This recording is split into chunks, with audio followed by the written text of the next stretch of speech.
الحمد للہ رب العالمین والصلاة والسلام علی خاتم النبیین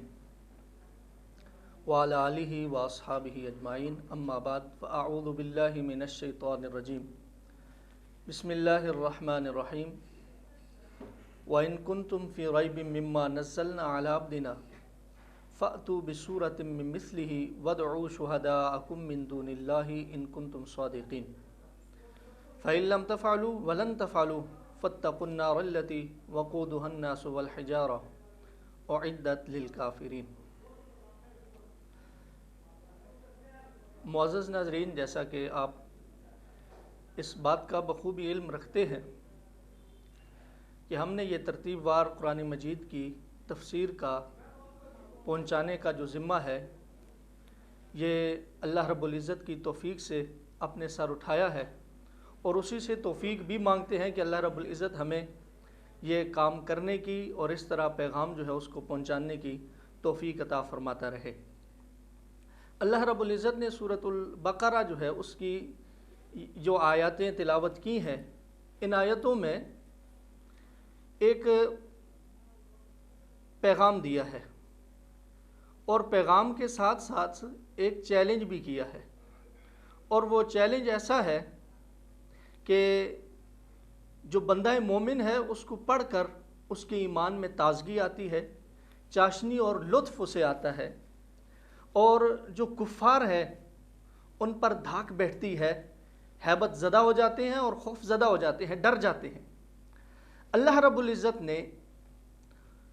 اس آیت میں کیا ایسا حکم فرمایا کہ جس کی وجہ سے کفار میں ہیبت آتی ہے اور خوف ہو جاتا ہے، اور جو مومنین ہیں اور مومنین ہیں اور مسلمان ہیں ان کے ایمان میں تازگی اور لطف پیدا ہو جاتا ہے۔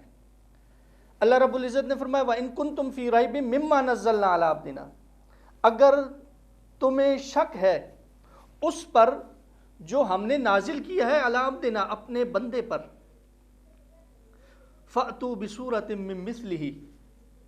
لے آؤ تم ایک سورت اس کی مثل، وَادْعُوا شُهَدَاءَكُم مِّن دُونِ اللَّهِ إِن كُنتُمْ صَادِقِينَ، اور تم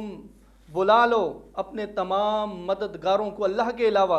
اگر تم اس دعوے میں سچے ہو۔ اگر دیکھا جائے تو یہ چیلنج اتنا وسیع چیلنج ہے اور اتنا بڑا چیلنج ہے کہ جس کی کوئی انتہا نہیں ہے۔ آپ دیکھیں کہ سب سے پہلے قرآن مجید جو ہے اس کا نزول کس ہستی پر ہو رہا ہے۔ اللہ رب العزت نے قرآن مجید میں اس بات کو بھی واضح کر دیا، فرمایا الذین یتبعون الرسول النبی الامی، یعنی وہ لوگ جو اتباع کرتے ہیں اس رسول کی کہ جو نبی ہے اور نبی بھی امی ہے۔ اب امی کے بے شمار معنی ہیں، امی اصل کو بھی کہا جاتا ہے، بنیاد کو بھی کہا جاتا ہے، کیونکہ امی سے لیا گیا جائے تو پھر اس کا مطلب اصل ہوتی ہے، اور جڑ کو بھی کہا جاتا ہے امی، کیونکہ وہ درخت کے لیے اصل ہوتی ہے، اور ایک امی کا عربی کے اندر معنی ہے جس کا مطلب ہے ان پڑھ، لیکن میں کیونکہ نبی علیہ الصلوۃ والسلام کو ان پڑھ نہیں کہوں گا، بلکہ یہاں پر معنی یہ کروں گا کہ وہ شخص کہ جو دنیا کے کسی سکول سے نہ پڑھا ہوا ہو وہ امی ہے۔ اب یہ جو ان تمام چیزوں کو اگر قرآن مجید نے واضح بیان کر دیا کہ جس رسول پر یہ کلام اتارا جا رہا ہے وہ بظاہر تمہارے سامنے کسی جگہ سے، کسی مکتب سے پڑھا ہوا نہیں ہے، کسی مدرسے سے اس نے سند حاصل نہیں کی، کہیں وہ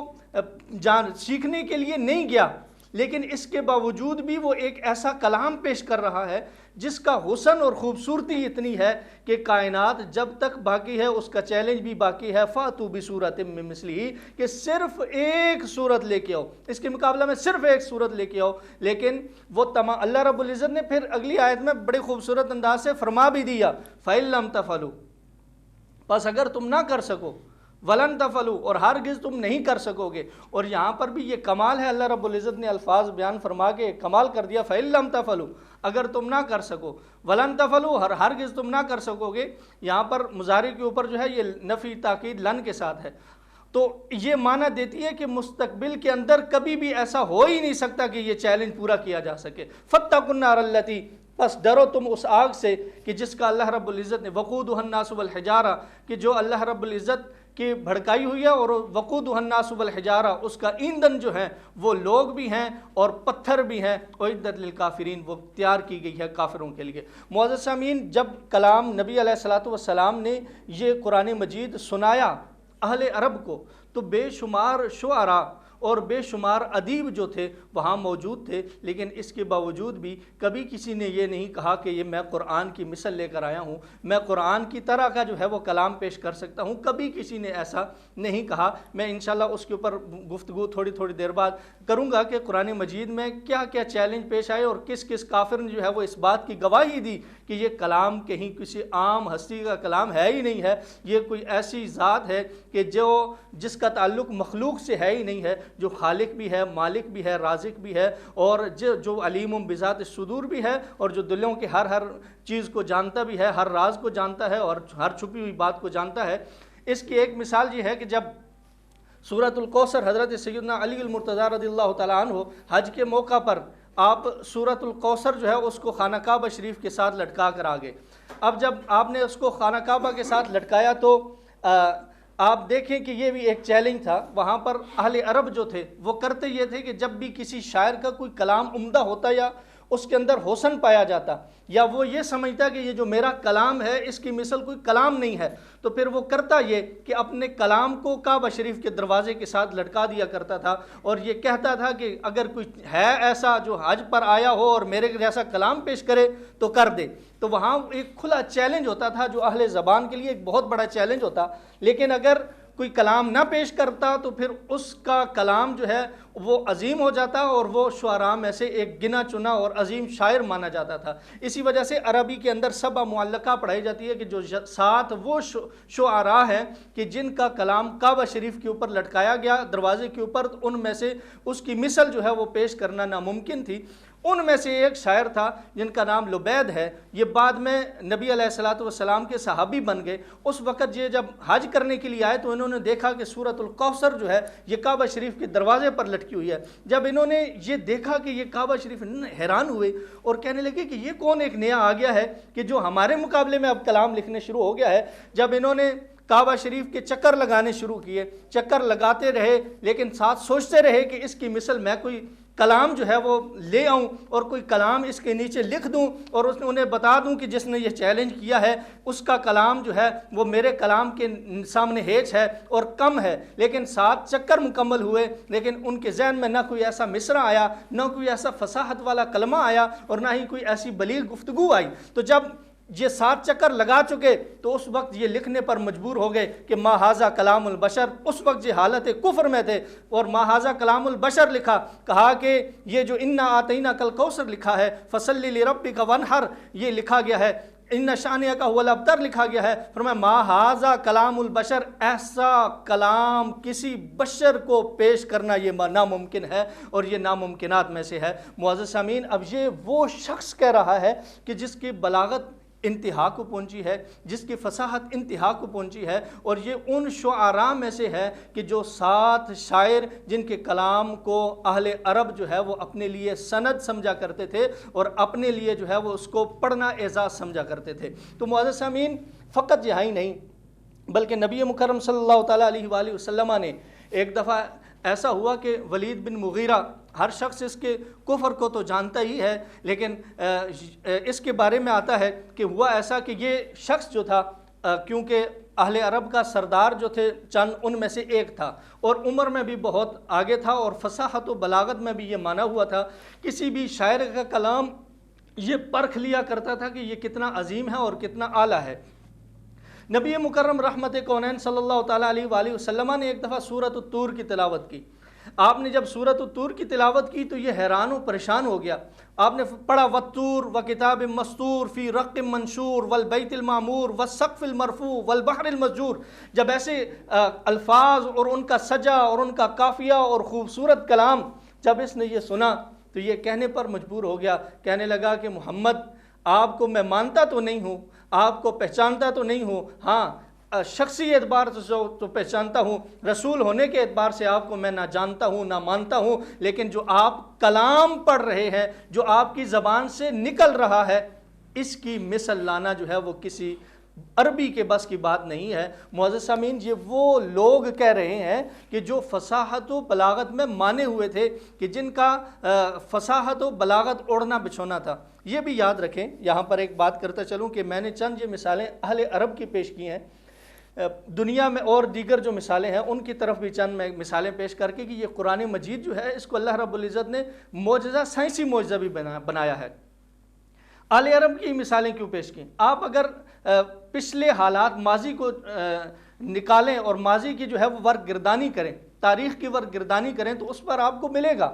کہ جتنے بھی نبی آئے ان نبیوں کو اللہ رب العزت نے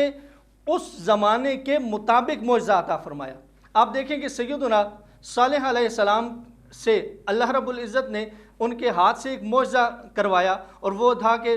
پتھر سے اونٹنی پیدا ہوئی، اور وہ 9 ماہ 10 ماہ کی حاملہ اونٹنی جو ہے وہ پتھر سے پیدا ہوئی۔ اب یہ صالح علیہ السلام کو معجزہ عطا کیا گیا، وجہ کیا تھی؟ کیونکہ اس قوم کے جو لوگ تھے ان کا یہ عادت تھی کہ وہ بڑے بڑے پہاڑوں سے وَتَنْحِتُونَ مِنَ الْجِبَالِ بُيُوتَ، یعنی وہ بڑے بڑے پہاڑوں سے اپنے گھروں کو بنا لیا کرتے تھے، یعنی ان کا پہاڑوں کے ساتھ بڑا قریب کا تعلق تھا۔ تو ان کا ذہن تھا کہ کبھی جو ہے وہ پہاڑ یہ بچہ نہیں جن سکتا، تو اللہ رب العزت نے صالح علیہ السلام کو ایسا معجزہ عطا کر دیا کہ تاکہ ان کے لیے جو ہے وہ گرفت ہو سکے اور ان کے منہ پر ایک لگ جائے تمانچہ کہ جو تم کہتے ہو کہ پتھر سے کبھی جنتا نہیں ہے، اور قدرت بھی ایسی ہی ہے کہ پتھر کوئی چیز جن نہیں سکتا، لیکن میرے رب کی قدرت کے آگے کچھ بھی دور نہیں ہے اور کچھ بھی بعید نہیں ہے۔ تو حضرت صالح علیہ السلام نے وہاں پر دعا کی، ہاتھ سے اشارہ کیا، تو وہ اونٹنی جو ہے وہ پتھر سے 9-10 ماہ کی حاملہ جو تھی وہ باہر نکل آئی۔ جب یہ اللہ رب، اور اس کو اللہ رب العزت نے نشانی قرار دیا۔ آپ سیدنا موسیٰ علیہ السلام کے دور کی طرف آئیں تو اس وقت جادوگری کا دور جو ہے وہ بہت عام ہے۔ وہاں پر جادوگر جو ہے وہ طرح طرح کے کرتب دکھاتے ہیں، طرح طرح کے کرتب دکھا کر لوگوں کو حیران کرنے کی کوشش کرتے ہیں۔ اللہ رب العزت نے موسیٰ علیہ السلام کو کیا معجزہ عطا کر دیا کہ وہ جو جادو کر کے لوگوں کو حیران کرتے تھے اور لوگ پریشان ہو جاتے تھے ان کی یہ چیزیں دیکھ کر، تو اللہ رب العزت نے ان جادوگروں پر بھی موسیٰ علیہ السلام کو قدرت عطا فرما دی۔ فَأَلْقَىٰ عَصَاهُ فَإِذَا هِيَ ثُعْبَانٌ مُّبِينٌ وَنَزَعَ يَدَهُ فَإِذَا هِيَ بَيْضَاءُ لِلنَّاظِرِينَ۔ جب موسیٰ علیہ السلام نے اپنے عصا کو پھینکا تو وہ بڑا اژدہا بن گیا، اور جتنی بھی وہ ساری رسیاں تھیں اور وہ سانپ بنے ہوئے تھے سب کے سب اس نے نگل لیے۔ تو یہ جادوگری کا توڑ موسیٰ علیہ السلام کو اللہ رب العزت نے عطا فرما دیا۔ اور اسی طرح آپ نے ہاتھ کو اپنے جیب کے اندر ڈالا، اب جب ہاتھ کو باہر نکالا تو وہ بالکل صاف اور چمکدار اور روشن ہو گیا۔ تو جب ایسی چیزیں موسیٰ علیہ السلام کو عطا فرما دی، اسی طرح جب عیسیٰ علیہ السلام کی طرف آپ آتے ہیں تو وہ طب کا دور ہے، اور وہاں پر بڑے بڑے طبیب ہیں اور حیران کرنے والے علاج بھی وہ کر لیتے ہیں۔ ایسی مرض کا ان کے پاس بھی علاج ہے کہ جس کا علاج کہیں سے نہیں ہو سکتا۔ تو اللہ رب العزت نے عیسیٰ علیہ السلام کو کیا معجزہ عطا فرمایا؟ فرمایا وَأُبْرِئُ الْأَكْمَحَ وَالْأَبْرَصَ وَأُحْيِي الْمَوْتَىٰ بِإِذْنِ اللَّهِ۔ فرمایا آ جاؤ، یہ لوگ زندگی نہیں دے سکتے لیکن میں اللہ کے حکم سے اس کو بھی زندہ کر سکتا ہوں کہ جس کو اللہ رب العزت نے مار دیا ہے، یہ صرف اس کی قدرت کے علاوہ اور کچھ نہیں ہے۔ اسی طرح فرمایا کہ اس نبینا کو بھی میں آنکھیں دے سکتا ہوں کہ جس کی شروع سے آنکھیں ہی نہیں ہیں، ہاں اللہ رب العزت کی یہ طرف سے یہ سب کچھ ہوگا۔ یہ ساری چیزیں بتانے کا مقصد یہ تھا کہ سارے نبیوں کو اللہ رب العزت نے یہ جو معجزے عطا فرمائے ہیں اس زمانے اور وقت کے تقاضے کے مطابق تھے۔ اب جب نبی علیہ السلام کے دور کی طرف آتے ہیں تو یہ دور فصاحت و بلاغت کا دور ہے۔ یہ دور ایسا ہے کہ اس میں اہل عرب کسی کی عام بات کو قبول نہیں کرتے۔ یہی وجہ ہے کہ عرب ہم سب کو عجمی کہتے ہیں، جس کا مطلب ہے گونگا، کہ ہم اہل زبان ہیں، ہم ہی فصاحت و بلاغت والے ہیں، اس کے علاوہ باقی جتنے ہیں یہ سب کے سب گونگے ہیں اور سب کے سب ہمارے محتاج ہیں۔ تو اللہ رب العزت نے نبی مکرم رحمت کونین صلی اللہ تعالیٰ علیہ وآلہ وسلم کو معجزہ عطا فرما دیا، اور وہ معجزہ کیا ہے؟ وہ قرآن مجید ہے۔ فرمایا فاتو بصورت من مثلہ، تم اتنے اتنے بڑے ادیب رکھتے ہو، تمہارے پاس مصنف بھی ہوں گے، تم کمال کے بلیغ بھی ہوگے، تم کمال کے فصیح بھی ہوگے، تمہارے اندر فصاحت کا مادہ انتہا کو پہنچا ہوگا، لیکن فاتو بصورت من مثلہ، صرف ایک صورت اس کی مثل لے کر آ جاؤ۔ اگر تم ایک صورت اس کی مثل لے کر آ جاؤ، گویا اللہ رب العزت نے سارے دین کو اس پر منحصر کر دیا کہ اگر تم قرآن کی مثل ایک صورت بھی لے آؤ تو پھر اس کا مطلب یہ ہے کہ نعوذ باللہ محمد بھی جھوٹے ہیں، جس خدا کی طرف یہ اشارہ فرما رہے ہیں وہ بھی جھوٹا ہے، اور دیگر ان کی تعلیمات دی ہوئی وہ بھی جھوٹی ہیں۔ فرمایا فاتو بصورت من مثلہ، کہ تم ایک صورت لے آؤ، لیکن اللہ نے آگے بیان فرما دیا فَإِن لم تفعلوا ولن تفعلوا، لیکن کبھی ہوگا ایسا نہیں کہ تم قرآن کی مثل ایک صورت بھی لے کر آ سکو اور قرآن کی مثل جو ہے وہ ایک جملہ بھی لے کر آ سکو۔ وہ وجہ یہی ہے کہ قرآن مجید کے ساتھ ایک جملہ یا اس کی طرح کا ایک جملہ لانا مشکل اور بعید کیوں ہے؟ اس کی وجہ یہ ہے کہ اللہ رب العزت کا یہ کلام ہے اور اس کے کلام کے اندر ایسی کوئی کمی کجی نقص عیب ممکن ہی نہیں ہے، کیونکہ اللہ رب العزت نے قرآن مجید میں فرما دیا ہے افلا یتدبرون القرآن، کیا یہ قرآن پر غور و فکر نہیں کرتے؟ وَلَوْ كَانَ مِنْ عِنْدِ غَيْرِ اللَّهِ لَوَجَدُوا فِيهِ اخْتِلَافًا كَثِيرًا، کہ اگر یہ قرآن کسی غیر کی طرف سے ہوتا تو اس میں وہ اختلاف کثیر پاتے، بہت سارا اس میں اختلاف ہوتا، لیکن کیونکہ یہ میرے رب کی طرف سے ہے اور میرے رب کی طرف سے کوئی بھی چیز جو ہے وہ اس کے اندر کوئی بھی ایسی چیز نہیں ہو سکتی کہ جس کے اندر اختلاف ہو، آیتوں کے اندر تنازع ہو، آیتوں کے اندر جو ہے وہ آپس میں بگاڑ ہو۔ تو معزز سامعین، آج کا جو پیغام ہے وہ یہی ہے کہ اللہ رب العزت نے جو یہ قرآن ایک فصاحت و بلاغت کا منبع ہے، ہمیں اس سے یہ درس ملتا ہے کہ جب اس کی ایک صورت کی مثل جو ہے وہ نہیں کوئی ہو سکتی تو ہمیں بھی قرآن مجید کو کم از کم پہلے تو یہ توفیق مانگنی چاہیے کہ اللہ رب العزت ہمیں پڑھنے کی توفیق عطا فرمائے، پھر پڑھنے کے بعد اللہ رب العزت ہمیں اس کو سمجھنے کی توفیق عطا فرمائے، اور سمجھنے کے بعد اللہ رب العزت ہمیں اس کو آگے پھیلانے کی توفیق عطا فرمائے۔ معزز سامعین، یہی باتیں اور ابھی بہت سی چیزیں ایسی ہوتی ہیں کہ جن کو بیان کرنا جو ہے کیونکہ وقت کی گنجائش جو ہے وہ بہت کم ہوتی ہے، وقت کا تقاضا جو ہے اس کو مد نظر رکھتے ہوئے کافی چیزوں کو جو ہے وہ درمیان سے کم کر دیا جاتا ہے تاکہ ہر ایک تک وہ پیغام ضرور پہنچے کہ جو قرآن مجید جو ہے وہ تقاضا کر رہا ہے۔ اللہ رب العزت سے یہ دعا ہے اللہ رب العزت ہمیں قرآن مجید کی جو تعلیمات ہیں ان کو صحیح طریقے سے سمجھنے کی اور اس پر عمل کی توفیق دے۔ وما توفیقی الا باللہ رب العالمین۔